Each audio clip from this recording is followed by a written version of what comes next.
بسم اللہ الرحمن الرحیم۔ حضرت علی رضی اللہ عنہ کے دو ایسے عجیب اور عقل کو دنگ کرنے والے واقعات کہ جن سے ثابت ہوتا ہے کہ کالا اور بدصورت بچہ کس گھر میں پیدا ہوتا ہے اور معذور یا کمزور بچہ کس گھر میں پیدا ہوتا ہے۔ ایک دفعہ ایک شخص اپنی بیوی اور بچے کے ہمراہ حضرت عمر رضی اللہ تعالیٰ عنہ کی بارگاہ میں پیش ہوا۔ وہ شخص حضرت عمر رضی اللہ تعالیٰ عنہ سے کہنے لگا، اے وقت کے خلیفہ، میرا اور میری بیوی کا رنگ سرخ ہے اور میری بیوی نے یہ بچہ پیدا کیا ہے، اس کا رنگ کالا کیوں ہے؟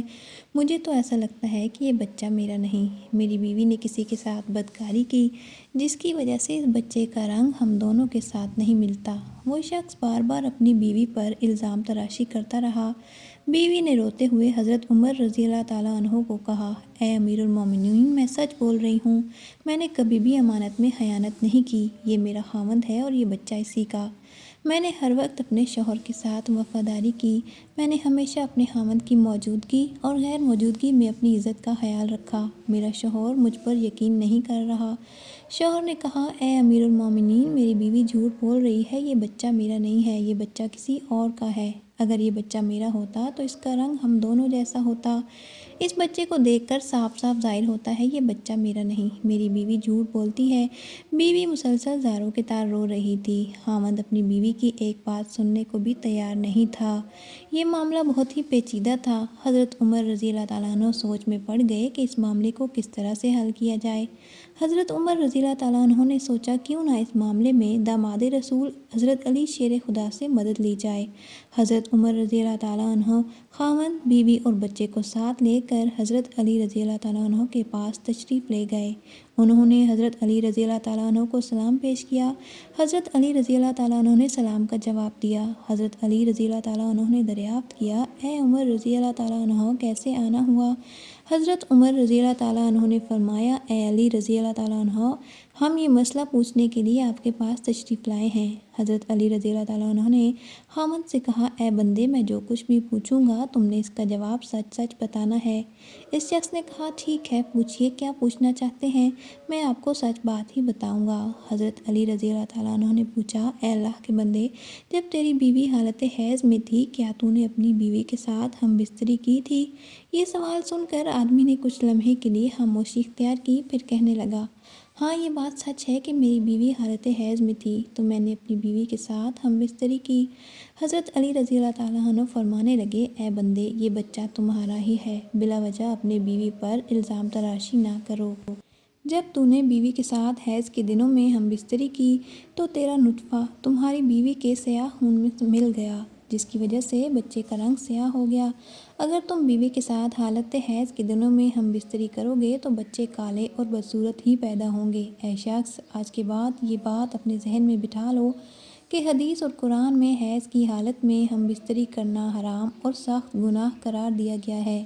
اگر کوئی بندہ اس بات کا علم رکھتے ہوئے بھی اپنی بیوی کے ساتھ ہم بستری کرتا ہے، اللہ تعالیٰ ایسے بندے سے سخت ناراض ہو جاتا ہے اور وہ بندہ جلد ہی اللہ تعالیٰ کی سخت پکڑ میں آ جاتا ہے۔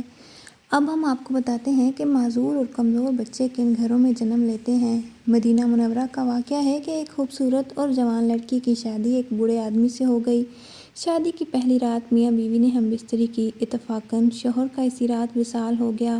دلہن حاملہ ہو چکی تھی۔ جب بیوی نے بچے کو جنم دیا تو لوگوں نے اس لڑکی پر طرح طرح کی الزام تراشی کرنا شروع کر دی کہ اس کا میاں تو پہلی رات ہی انتقال کر گیا تھا۔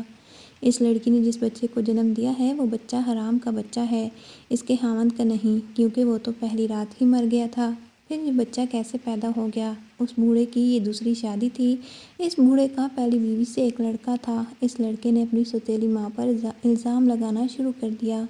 وہ کہنے لگا کہ اس عورت نے کسی کے ساتھ زنا کیا ہے، یہ بچہ میرے باپ کا نہیں، یہ بچہ حرام کی اولاد ہے۔ یہ الزام میں پیش سوتیلا بیٹا تھا، کیونکہ وہ چاہتا تھا کہ کسی طرح دنیا والے مان لیں کہ یہ بچہ میرے والد کا نہیں بلکہ اس عورت کی حرام کاری کا نتیجہ ہے، تاکہ والد کی ساری وراثت کا حقدار میں ہی ٹھہروں، کہیں یہ بچہ میرا برابر کا شریک نہ ہو جائے۔ اس وجہ سے بوڑھے کے بڑے بیٹے نے اپنی سوتیلی ماں پر الزام تراشی کی کہ میرا باپ تو شادی کی پہلی رات ہی مر گیا تھا تو یہ بچہ کہاں سے آ گیا۔ دیکھتے ہی دیکھتے وہ بچہ 4 سال کا ہو گیا اور چلتا چلتا یہ معاملہ بھی قاضی کی بارگاہ میں پہنچ گیا۔ بوڑھے کے بڑے بیٹے نے قاضی سے کہا، اے قاضی محترم، میرا باپ تو شادی کی پہلی رات ہی مر گیا تھا، یہ بچہ میرے باپ کا نہیں۔ اس عورت سے پوچھا جائے کہ یہ بچہ کس کا ہے، میں اس بچے کو اپنا بھائی ماننے کو تیار نہیں ہوں۔ سوتیلا بیٹا کچھ گواہوں کو اپنے ساتھ لے کر آیا۔ گواہوں نے بھی یہی گواہی دی کہ اس کا باپ تو پہلی رات مر گیا تھا، یہ بچہ اس کا بھائی نہیں۔ یہ باتیں سن کر قاضی کو یقین ہو گیا کہ یہ بچہ عورت کی بدچلنی کا نتیجہ ہے۔ چنانچہ قاضی صاحب فیصلہ کرنے ہی والے تھے کہ حضرت علی رضی اللہ تعالیٰ عنہ عدالت میں تشریف فرما ہوئے۔ جب حضرت علی رضی اللہ تعالیٰ عنہ نے یہ سارا قصہ سنا تو حضرت علی رضی اللہ تعالیٰ عنہ نے بڑے بیٹے سے سوال کیا، اے بچے، یہ دونوں میاں بیوی کتنا عرصہ اکٹھے رہے تھے اور جس بچے کو تم اپنا بھائی ماننے کو تیار نہیں، وہ بچہ کہاں ہے؟ بڑے لڑکے نے جواب دیا، اے علی رضی اللہ تعالیٰ عنہ، وہ بچہ اس وقت ہمارے پاس نہیں۔ حضرت علی رضی اللہ تعالیٰ عنہ نے کہا، تم کل اس بچے کو اپنے ہمراہ یہاں لانا، کل انشاءاللہ تمہارا فیصلہ ہو جائے گا۔ اگلے دن وہ لڑکا اپنے سوتیلے بھائی کو ساتھ لے آیا اور کہنے لگا، یا علی رضی اللہ تعالیٰ عنہ، یہی وہ بچہ ہے جس کو میں اپنا بھائی تسلیم نہیں کرتا۔ حضرت علی رضی اللہ تعالیٰ عنہ نے جب بچے کو دیکھا تو فرمانے لگے، میں ابھی آپ کا فیصلہ کر دیتا ہوں۔ حضرت علی رضی اللہ تعالیٰ عنہ نے کچھ اور بچوں کو بلایا اور ان سے فرمایا، جاؤ باہر جا کر کھیلنا شروع کر دو۔ چند لمحوں میں وہ دو بچوں نے آپس میں کھیلنا کودنا شروع کر دیا، ایک دوسرے کے ساتھ مستیاں کرنا شروع کر دیں۔ حضرت علی رضی اللہ تعالیٰ عنہ بچوں کو کھیلتے ہوئے بڑے غور سے دیکھتے رہے۔ کچھ دیر کے بعد حضرت علی رضی اللہ تعالیٰ عنہ نے بچوں کو بلایا اور فرمانے لگے، سب بچے ایک جگہ پر بیٹھ جاؤ۔ سب بچے حضرت علی رضی اللہ تعالیٰ عنہ کے پاس آ کر بیٹھ گئے۔ اس کے بعد حضرت علی رضی اللہ تعالیٰ عنہ نے سب بچوں کو ایک ساتھ کھڑے ہونے کا حکم دیا تو سب بچے ایک ساتھ کھڑے ہو گئے۔ مولا علی رضی اللہ تعالیٰ عنہ ان بچوں کو بڑے غور سے دیکھ رہے تھے۔ حضرت علی رضی اللہ تعالیٰ عنہ نے دیکھا کہ یہ سب بچے بڑی آسانی کے ساتھ کھیل رہے ہیں اور بیٹھ رہے ہیں، کھڑے ہو رہے ہیں، ان کو کھیلنے، بیٹھنے، اٹھنے میں کوئی دقت نہیں ہو رہی۔ حضرت علی رضی اللہ تعالیٰ عنہ نے دیکھا کہ جس بچے پر الزام لگایا جا رہا ہے، اس بچے کو بیٹھنے اور اٹھنے میں بھی کافی دقت ہو رہی ہے۔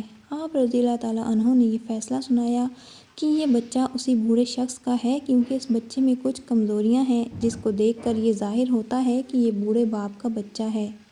باقی سب بچوں کو کسی قسم کی دقت نہیں ہو رہی، وہ بآسانی چلتے پھرتے اور کھیلتے ہوئے نظر آتے ہیں، ان میں کوئی کمزوری نظر نہیں آ رہی، کیونکہ وہ جوان باپ کی اولاد ہیں۔ اللہ پاک سب کو صحت مند اور خوبصورت اولاد سے نوازے، آمین۔